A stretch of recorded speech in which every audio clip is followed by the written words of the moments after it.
The first sound anyone remembered later was the crack, sharp and final, when the shed's roof beam split under the cold, a noise like a rifle shot echoing across the valley. It happened just before dawn, when the frost still owned everything, and the world felt brittle enough to shatter if a man breathed too hard. By the time people stepped out of their cabins, wrapping coats around their shoulders, they saw the widow standing there already, boots planted in the snow, staring up at the broken roof of the abandoned shed everyone else had written off years ago. She didn't flinch, she didn't curse. She just stood there, as if the sound had confirmed something she already knew. They would laugh about that later. At least, they thought they would. Her name was Clara Hale, though most of the valley still thought of her as Ethan's wife, even 2 years after Ethan had been lowered into frozen ground, with more debt than land to his name, in a place where men were measured by how much timber they could drop in a day, and women by how quietly they endured. Clara had already failed to fit. She talked too directly, she watched too closely, and now, on a morning cold enough to burn skin, she had done something no one else had bothered with. She'd claimed the old livestock shed down by the creek, the one that froze solid every winter and stank of rot in the summer. It wasn't even a real building, not by valley standards, just a low, squat structure of warped planks and mismatched boards, sunk halfway into the ground where the creek bent away from the slope. Years earlier, it had held 2 oxen through one bad winter. After that, it had been abandoned, snow packed into its corners, ice climbed its walls from the inside out. Every spring, meltwater flooded the floor and left behind silt and the stink of decay. Men passing it spat into the snow and said it wasn't worth the nails it took to tear it down, and now the widow had moved into it. By the time the sun finally crept up over the ridge, Clara was already hauling broken boards out of the shed, stacking them carefully instead of tossing them aside. Her breath steamed in the air, her gloves were stiff with frost. When Jonah Miller rode past on his way to check traps, he slowed just long enough to shake his head. "That thing won't last a week," he called, not unkindly, but loud enough for others to hear. "You'll freeze before the first hard storm." Clara didn't look at him. She levered another plank free, tested it with her weight, and set it down with the rest. "It lasted long enough for animals," she said. "It'll last for me." Jonah snorted, spurred his horse, and rode on. By midday, the story had spread. By evening, it had grown teeth. People said she'd lost sense after Ethan died. Said grief made people do foolish things. Said a woman alone couldn't tell the difference between stubbornness and suicide. Clara heard it all. She always did. The valley carried words the way it carried cold, downhill into every crack. What none of them saw was the way she worked once the laughing died down and the daylight faded. She didn't start by fixing the roof. She didn't try to seal the gaps or build a stove like a man would have. She started with the ground. She dug down along the inside walls, chipping at frozen earth with a borrowed spade, widening the shallow trench that already ran around the shed's perimeter. Each strike rang through her arms and into her teeth. She worked until her shoulders shook, then worked a little longer. When she stopped, she covered the trench with boards and straw, not to close it, but to hide it. That night, she didn't sleep in the shed. She went back to her cabin, the one she still owned by right, but couldn't afford to heat properly anymore. She lay awake listening to the wind rake the valley, thinking about how cold moved, thinking about how ice crept in through the ground long before it came through walls. Ethan had taught her some of that, back when they planned a life instead of a burial. He'd been wrong about many things. He'd been right about the cold. The next morning, the laughter started again. Men stopped by under the pretense of checking on her progress. They leaned against fence posts, boots planted wide, offering advice she hadn't asked for. Fix the roof first, raise the floor, burn it down and start over. One of them, Cal Rourke, whose cabin leaked worse than the shed, told her flatly that if she died out there, no one would be blamed. "I'm not asking anyone to save me," Clara said, her voice steady as she hammered a brace into place. "Just don't stand where you'll feel bad later." That line stuck with some of them, though they wouldn't admit it. By the third day, the temperature dropped hard. Not a gradual easing into winter, but a snap so sharp it split fence rails and left dead birds frozen where they fell. The creek slowed to a black crawl under a skin of ice. Smoke from chimneys rose straight up, then vanished, as if even the air didn't want to linger. Clara moved into the shed that night. She brought very little with her. A bedroll, 2 wool blankets, a box of tools, no stove, no proper door, just a hanging canvas reinforced with boards she could wedge into place. When the sun went down, the shed became a shadow crouched against the earth, barely visible from the ridge. People expected screams in the night, or at least the sound of frantic hammering when the cold set in. What they heard instead was nothing. The valley slept under frost and silence, broken only by the distant crack of trees splitting under the strain. In the morning, smoke rose from Clara's shed. That alone unsettled them. It wasn't thick smoke, not the kind that meant warmth and comfort, just a thin ribbon, drifting low, seeping out from somewhere near the ground. No one could quite tell where the fire was or how she'd managed it without filling the place with fumes. By noon, 2 men had walked down to see for themselves, curiosity overcoming pride. They found Clara sitting just inside the shed, boots off, feet wrapped in rags, her hands red but steady. The fire, if it could be called that, burned low in a pit lined with stone and packed earth, sunk into the floor rather than raised above it. Heat radiated outward, not up. The walls, insulated with earth and straw, held it close. "You'll choke yourself," one of them muttered. "Not if the air keeps moving," Clara said, tapping one of the hidden trenches with her boot. "Cold air comes in low. Warm air goes out higher, same as always." They didn't argue. They just stood there, uncomfortable, and left. The valley's mood shifted in small, almost invisible ways after that. Laughter became jokes told more quietly. Warnings replaced mockery. Someone left a bundle of old sacks by the shed one night. Another time she found nails hammered into a stump nearby, as if by accident. Then winter arrived for real. The first storm didn't announce itself with drama. It came in sideways, carried on a wind that scoured skin raw and packed snow into every hollow. By the second day, the ridge road vanished. By the third, cabins began to go dark as firewood ran low and chimneys clogged with ice. The creek froze solid, then cracked again under pressure, the sound echoing like distant thunder. Inside the shed, Clara counted hours by the way the heat settled into the walls. She fed the fire sparingly, trusting the earth to hold what it could.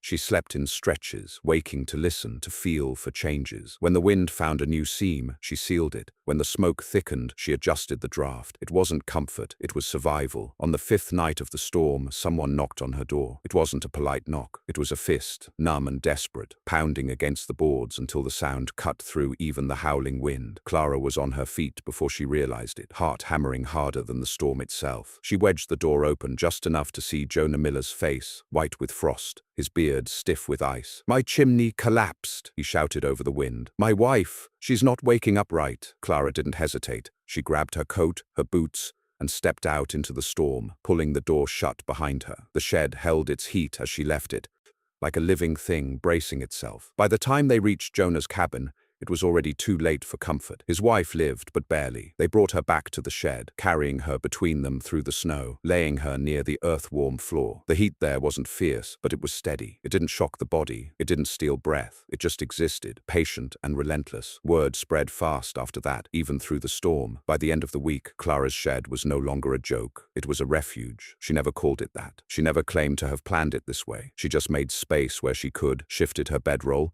fed the fire a little more carefully. The valley changed around her, not all at once, but enough to matter. When the storm finally broke, it left behind more than snowdrifts and broken fences. It left silence where laughter had been. It left questions no one wanted to ask out loud. And it left a shed by the frozen creek, standing firm while bigger cabins cracked and failed. Clara stood outside it that morning, watching the sun catch on the ice, thinking about how close everything had come to ending differently. She knew the winter wasn't done with them yet. She knew harder days were coming. But now, the valley knew something too, and they would never laugh at the shed again. When the valley finally emerged from the storm, it did so cautiously, as if unsure whether winter had merely paused to draw breath. Snow lay in heavy, uneven drifts that buried fence lines and swallowed paths whole. Chimneys stood crooked, some cracked clean through, others sealed tight with ice.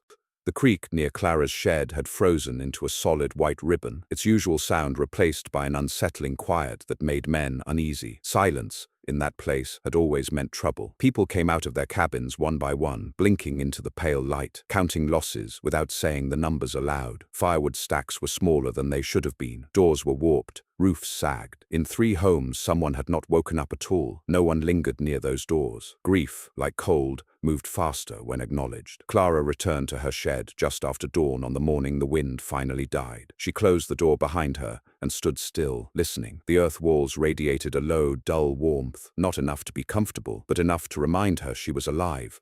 The fire pit held a thin bed of coals she'd banked carefully before leaving with Jonah. She fed it with a single split stick, then sat on the edge of her bedroll and let the exhaustion settle into her bones. She had expected solitude again once the storm passed. What she hadn't expected was footsteps. They came hesitantly at first, crunching through snow that still bit at the ankles. Clara heard them before she saw anyone, voices low, uncertain, carried by the clear air. She didn't rise. She didn't reach for her coat. She waited. A shadow passed the small window she'd cut near the roofline. Then another. The knock that followed was careful, almost respectful, nothing like the desperate pounding from days before. "Yes?" she called. The door opened a crack, letting in a blade of cold so sharp it made her wince. Cal Rourke stood there, boy hat in his hands, his shoulders hunched, not just from the cold, but from something closer to shame. "We were wondering," he said slowly, as if choosing each word cost him, "if you'd mind us looking, just seeing how you did it." Clara studied him for a long moment. This was the same man who'd laughed loudest when she first hauled boards out of the shed, the same one who'd told her no one would be blamed if she froze to death. Now his eyes kept drifting to the floor, to the walls, to the faint haze of warmth that clung to the space like breath. "You can look," she said at last. "You can't change anything." Cal nodded quickly, stepping inside with the care of someone entering a church. Two more men followed him, boots scraping softly, hats pulled low. None of them spoke for a while. They crouched near the fire pit, held their hands out,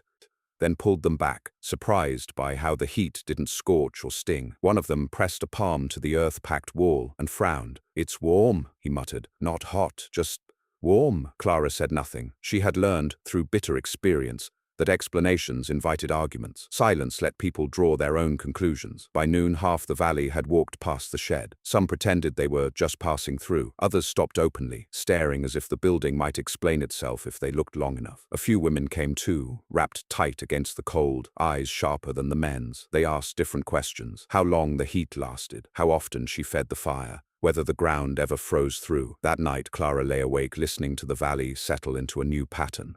Axes rang again as men split wood they'd been saving too carefully. Hammers knocked as roofs were patched, doors rehung, chimneys cleared. And beneath it all ran another sound, quieter but persistent, the scrape of shovels biting into frozen earth. Not at her shed, elsewhere. She felt a twist of something like fear then, unexpected and unwelcome. She hadn't built the shed to teach anyone anything. She'd built it because she didn't want to die. Now the valley was watching her as if she'd uncovered something dangerous, something that challenged the way things were supposed to be done. The next storm arrived 3 days later. It wasn't as violent as the first, but it was colder, the kind of cold that crept in low and stayed, that stiffened joints and made breath burn. Snow fell straight down, quiet and relentless, piling atop what was already there. Men who had rushed to dig pits or line walls found their work half finished, their cabins colder than before. By the second night of that cold, someone screamed. The sound carried far in the still air, cutting through walls and dreams alike. Clara was up and pulling on her boots before she thought to ask who it was. She followed the sound uphill through knee-deep snow until she reached the Patterson place. Their cabin sat crooked, one corner sunk where the ground beneath had given way. Inside, chaos reigned. Mrs. Patterson knelt by the bed, hands shaking, while her eldest son stood frozen near the door, his face pale and streaked with tears. Mr. Patterson lay rigid, his chest barely moving, skin grey with cold. Their fire had gone out hours ago when the chimney iced over.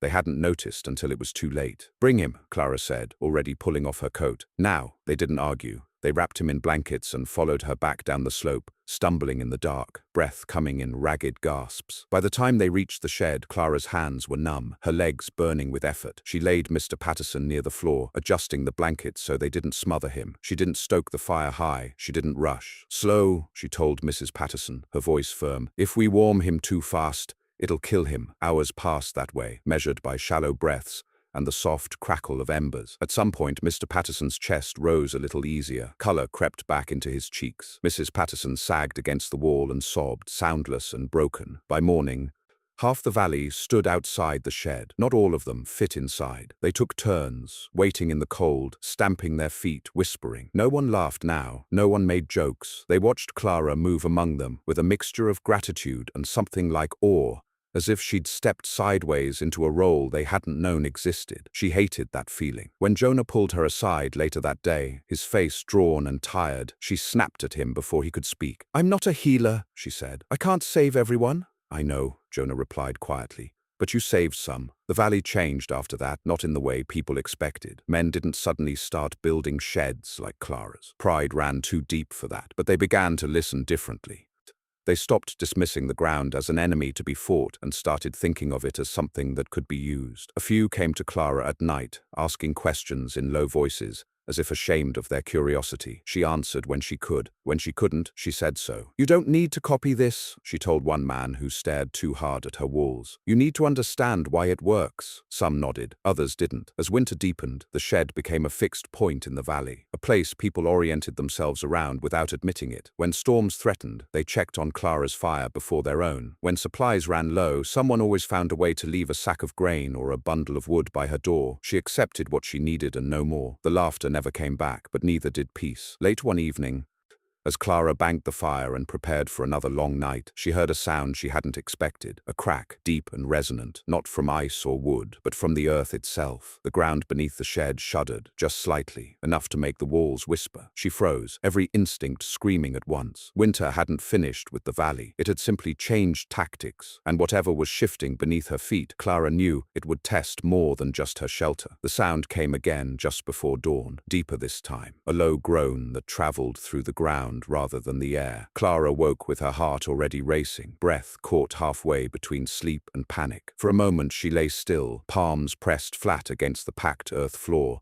feeling for movement. The fire pit glowed faintly beside her, its warmth steady, patient, but beneath it all was that other sensation, pressure, slow and wrong, like the land itself drawing breath. She sat up and listened. Outside, the valley was silent, no wind, no creaking trees, just the kind of stillness that made a person aware of their own pulse. Clara pulled on her boots and stepped carefully toward the door, easing it open enough to let a blade of cold air slice in. The stars were sharp overhead, the snow pale and unbroken. Nothing moved, and yet the ground beneath her feet felt tight. She closed the door and leaned her forehead against the wall, thinking. The shed sat near the bend in the creek, half sunk into the slope where years of melt and freeze had softened the earth. She'd chosen the place for warmth, for shelter from the wind. She'd accepted the damp, the smell, the work it would take to make it livable. What she hadn't accounted for, what no one ever truly accounted for, was how winter changed the ground itself. Ice didn't just sit on the surface. It crept, it expanded, it shifted things that had seemed settled for decades. By mid-morning, the valley knew something was wrong. A fence line near the ridge had buckled overnight, posts leaning at odd angles as if pushed from below. One of the older cabins, the McKenna place, had developed a long, jagged crack along its foundation, the logs separating just enough to let cold air pour through. Men gathered there, muttering, stamping their feet, staring at the damage with the helpless anger of people who'd done everything right and still been punished. Clara watched from a distance. She didn't offer advice. She didn't approach.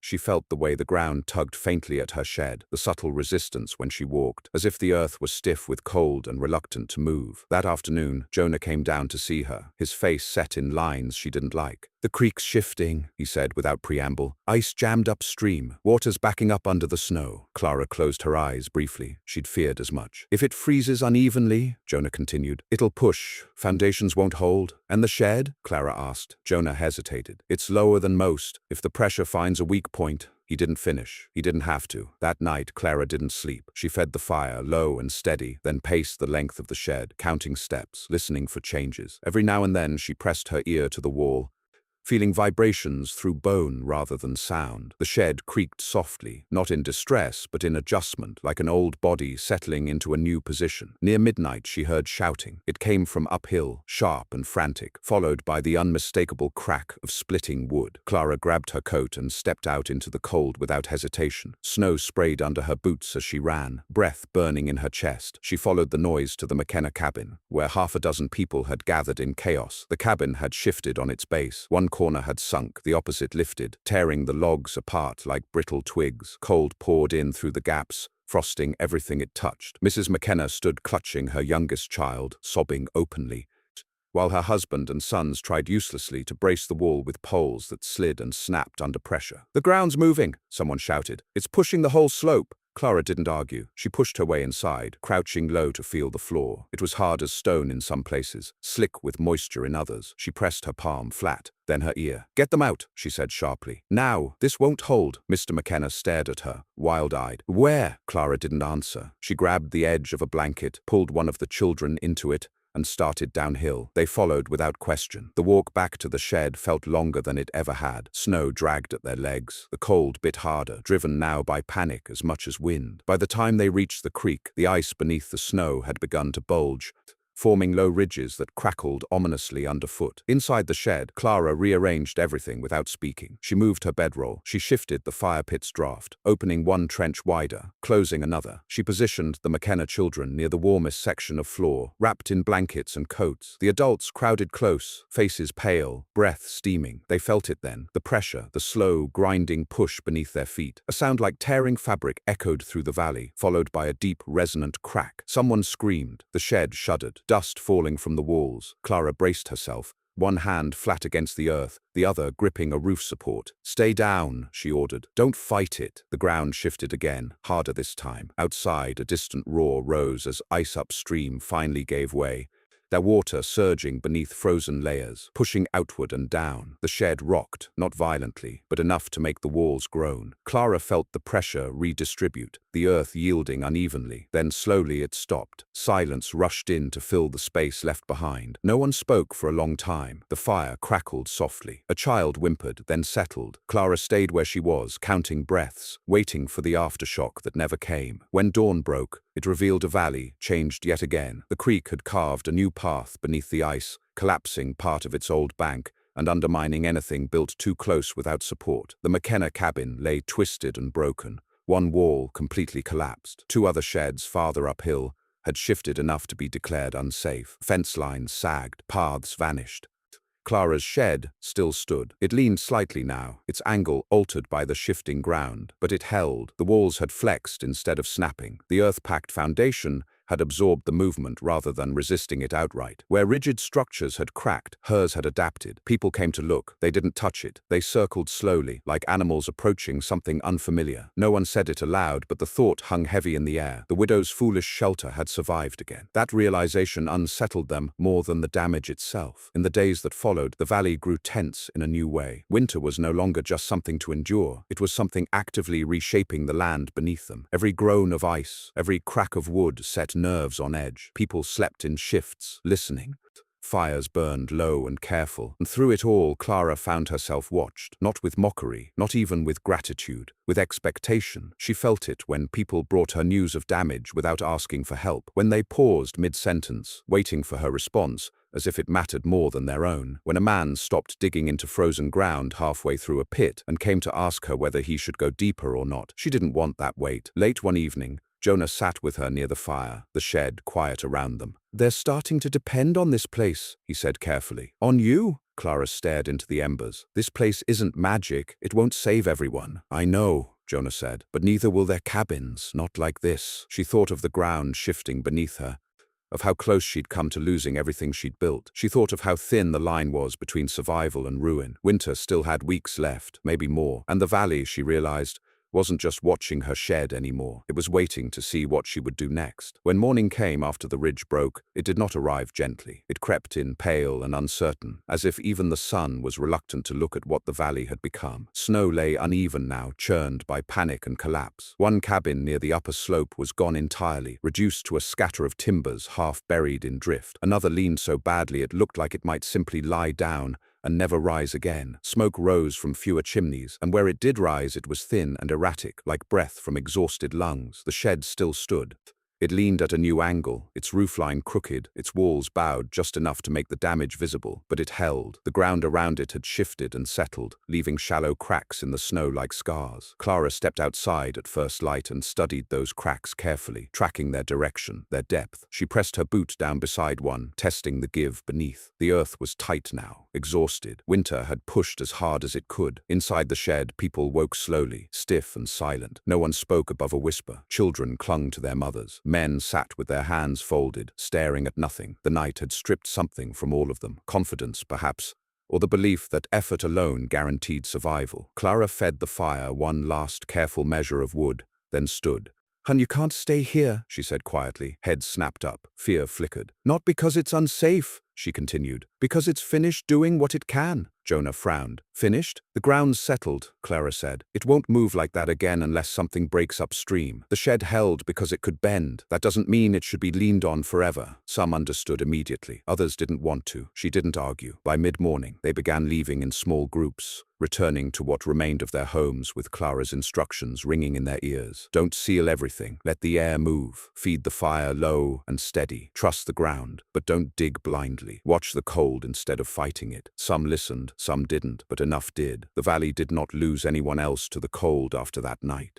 There were injuries, there were losses that could not be undone, but there were no more frozen bodies carried through the snow, no more screams in the dark. The winter, having taken what it could, began at last to loosen its grip. It did not leave quickly. The thaw came in fits and starts, cruel in its own way. Days warmed just enough to soften snow. Nights refroze it harder than before. Roofs leaked. Paths turned to traps. The creek groaned and shifted again, but this time without force. The ground no longer fought itself. Clara remained in the shed until the valley no longer needed it. She repaired what damage she could, not to make it perfect, but to make it stable. She dismantled the emergency braces she'd installed during the worst nights, leaving only what was necessary. When the fire was no longer required through the night, she let it die naturally, watching the warmth bleed back into the earth where it belonged. People still came by, but less often now. When they did, it was not with panic or awe. It was with respect. They did not call her a savior. They did not speak of miracles. They spoke of decisions, of listening, of the difference between strength and rigidity. One afternoon, as the first real signs of spring showed themselves, a drip from the eaves, a darkening of soil where sun reached longest, Cal Rourke stopped by the shed. He stood where Jonah once had, hat in his hands, uncomfortable. "We're taking down the old storehouse," he said. "The ground beneath it's good. We thought maybe you'd want the space." Clara looked past him, toward the creek, toward the slope that had nearly undone them all. "No," she said gently. I already had the space I needed." He nodded, accepting that answer without pushing. When Clara finally moved back into her cabin, it felt strange, too tall, too separate from the earth. She packed straw along the lowest walls, opened drafts she'd once sealed without thinking, lowered the bed closer to the floor. The cabin grew warmer, not by force, but by cooperation. People noticed. They always did. But there was no laughter this time. By the time winter officially released the valley, the shed had become something else entirely. It was no longer a refuge or a lesson. It was simply part of the land again, weathered and quiet, its purpose fulfilled. Clara stood before it one last time before the thaw fully took hold. She ran her hand along the warped boards, felt the cold leach away faster now that the ground had warmed. She remembered the first morning she'd stood there alone, boots in the snow, men laughing behind their hands. She did not feel anger when she thought of it, only clarity. Winter had not spared her because she was clever. It had not rewarded her bravery or punished the valley's doubt. It had simply tested what bent and what broke. The shed bent, so did she, and in doing so, they had both survived. By summer, grass grew where cracks had once split the snow. Children played near the creek again. New cabins rose slowly, built lower, tighter, with more care given to the ground beneath them. No one built exactly like Clara had. That was never the point. They built wiser. And sometimes, when storms gathered far off in the hills and the air sharpened just slightly, people glanced toward the old shed by the creek, still leaning, still standing, and remembered the winter when laughter almost killed them. By the time the sun dipped behind the ridge on the 42nd day of winter, the valley had stopped pretending things would return to how they were before. Snow no longer looked temporary. Ice no longer felt like a visitor. The land had settled into a new posture, tight, compressed, unforgiving, and everyone could feel it in their bones. Clara felt it most of all. Her shed had become quieter in a way that made her uneasy. Not the peaceful quiet of safety, but the careful silence of something being watched. The walls no longer creaked as often. The ground no longer shifted beneath her feet. It was as if the earth had paused, holding tension like a drawn bow. People came less frequently now, but when they did, it wasn't curiosity that brought them. It was need. They arrived with problems they couldn't solve. A cellar that froze solid overnight. A chimney that backdrafted no matter how it was cleared. A cabin floor that grew colder each day despite a roaring fire. Clara listened, asked questions, sometimes shook her head and told them she didn't know. Other times, she followed them back to their homes, knelt on frozen floors, pressed her palms to the ground, and told them truths they didn't want to hear. "You built against the wind," she told one man flatly. "You lifted the floor too far off the earth." she told another. You sealed everything tight and forgot the air has to move. Some argued. Most didn't. Winter had burned the stubbornness out of them. Still, there were limits to what she could do. The day Mrs. Hanley came down the slope with blood frozen into the hem of her skirt, Clara knew one of those limits had been reached. Her husband had fallen through ice while checking a snare line, soaked to the waist before hauling himself free. By the time he stumbled home, his legs had gone numb. By the time Clara saw him, they were grey. She did what she could. She warmed him slowly. She fed him broth. She watched the colour return to his skin in patches. But when night came, the pain arrived with it. Deep, relentless, consuming. His screams echoed through the shed, cutting into everyone who heard them. Clara sat beside him until dawn. He lived. He would walk again eventually. But the valley learned something new that night. Survival did not always look like victory. Sometimes it looked like loss delayed just enough to be endured. After that, the tone changed. People no longer spoke of Clara's shed as a clever solution or a smart choice. They spoke of it as something dangerous to misunderstand, something that worked because it was respected, not because it could be copied carelessly. A few men who had rushed to dig shallow pits beneath their cabins abandoned them halfway through, realizing too late that cold earth without understanding was worse than no earth at all. And beneath it all, the weather tightened its grip. The storms grew smaller but colder. Snow fell lighter but lingered longer. Nights stretched, mornings came late, and the valley's food stores thinned in quiet, frightening ways. The hunt had been poor. Traps froze shut. Game moved deeper into the hills, away from humans and their desperation. Clara noticed who stopped eating full meals first: the children. She saw it in the way they lingered near the fire pit longer than necessary, in the way their mothers watered down soups and pretended not to notice small hands shaking with hunger, in the way silence stretched during meals where there used to be laughter. One night after the shed had emptied again and Clara sat alone, she counted what remained of her supplies. Grain enough for maybe 3 weeks if she stretched it. Dried roots, thin and brittle. A handful of salt, less firewood than she liked. She could last the winter.